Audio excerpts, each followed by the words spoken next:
అందరికీ నమస్తే అండి.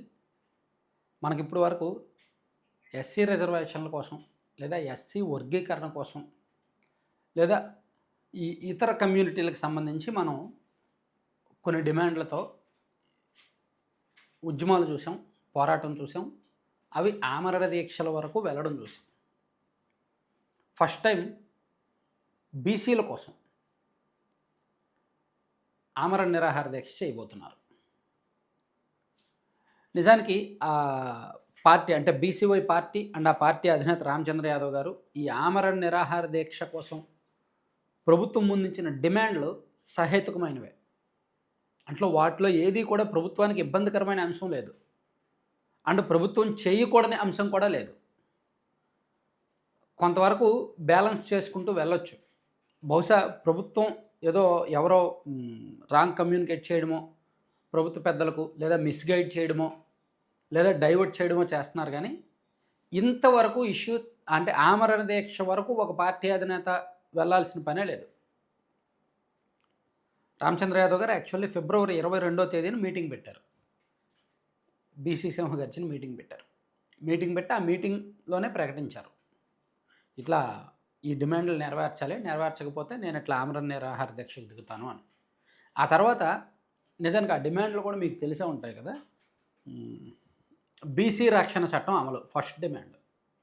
ఆల్రెడీ ప్రభుత్వం హామీ ఇచ్చిందేగా, లోకేష్ గారు పాదయాత్రలో హామీ ఇచ్చారుగా.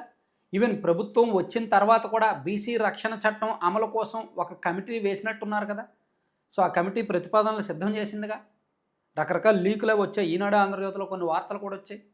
సో బీసీ రక్షణ చట్టం అమలు పెద్ద కష్టమేమీ కాదు, అది ప్రభుత్వ హామీనే. ప్రభుత్వం ఇచ్చిన హామీనే ఆయన నెరవేర్చమని అడుగుతున్నారు త్వరగా, బీసీలకు మేలు చేస్తుంది కాబట్టి. సో దీని మీద స్పష్టమైన ప్రకటన చేయొచ్చు.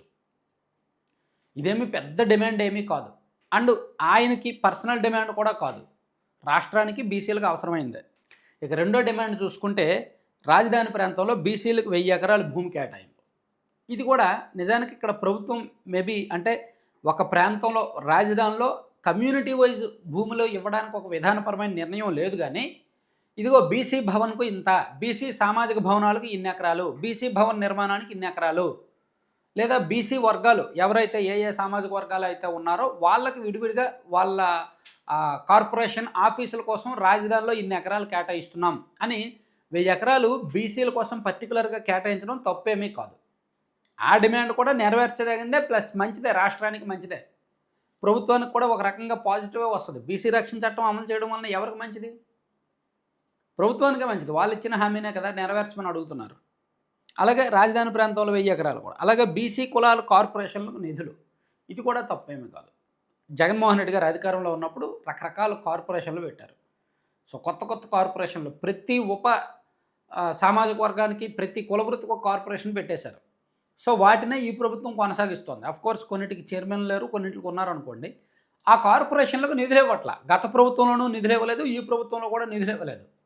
ఎవరైనా సరే ఆ కార్పొరేషన్ చైర్మన్లుగా చెప్పుకోవడానికి బాగుంటుంది తప్ప, ఏదైనా స్టేజ్ ఎక్కడానికో ప్రోటోకాల్ కోసమో దానికోసం బాగుంటుంది తప్ప, ఏదో ఒక నామినేటెడ్ పదవి ఇచ్చారు, పదవి పేరుతో ఊరేగడానికి బాగుంటుంది తప్ప, నిధులు లేక వాళ్ళు ఏమీ చేయలేకపోతున్నారు.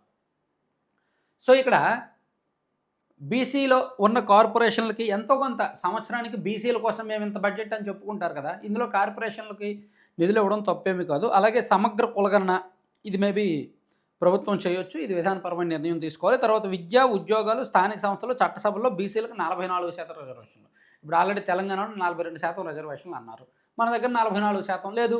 ఇంత చేయలేము, ఇంత చేస్తామని ప్రభుత్వం చెప్పడంలో తప్పేం లేదు, ఇది కూడా మంచిది. సో ఓవరాల్గా ఈ డిమాండ్లను మనం చూస్తే సహేతుకమైనవే, అమలు చేయదగినవే, రాష్ట్రానికి మంచిదే. ఒక రకంగా వాటిని అమలు చేయడానికి ముందుకొస్తే ప్రభుత్వానికే మంచిది. ఎందుకంటే తెలుగుదేశం పార్టీ చెప్తుంటుంది కదా, మాది బీసీల పార్టీ, బీసీలు మా వెన్నెముక, మేము మొదటి నుంచి బీసీలకు అండగా నిలిచామని, బీసీలు మాకు అండగా నిలిచారని చెప్తుంటారు కదా. సో ఆ అనుబంధం మరోసారి ప్రూవ్ చేసుకునే అవకాశం కూటమి ప్రభుత్వానికి వచ్చింది.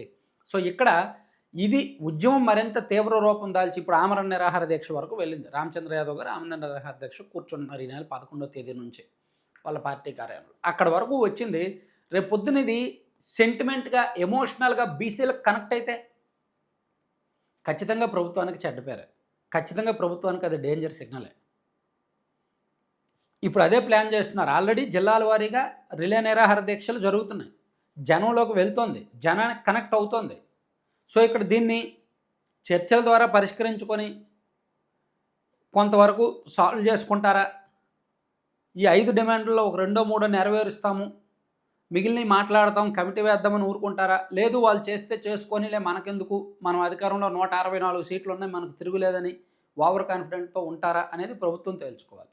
కానీ ఒకటి మాత్రం నిజం, బీసీల్లో ఇప్పటి వరకు ఆ ఐక్యత లేదు, ఆ కనెక్షన్ లేదు, ఆ ఎమోషన్ లేదు, ఆ పోరాట ఉద్యమం చేయాలనే ఆలోచన రాలేదు. కానీ ఫస్ట్ టైం వస్తోంది, ఇప్పుడిప్పుడే పుడుతుంది.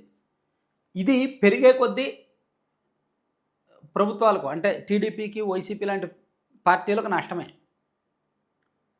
సో దీన్ని పెరగకుండా ఉండాలి అంటే వాళ్ళకు సానుకూల నిర్ణయాలు తీసుకోవచ్చు. ఆ సానుకూల నిర్ణయాలు ప్రభుత్వానికే మంచి చేస్తాయి, బీసీ వర్గాలకు మంచి చేస్తాయి, దాంతోపాటు ప్రభుత్వానికే మంచిది. సో ఆ విధంగా ఒకసారి ప్రభుత్వం ఆలోచించుకుంటే మంచిది.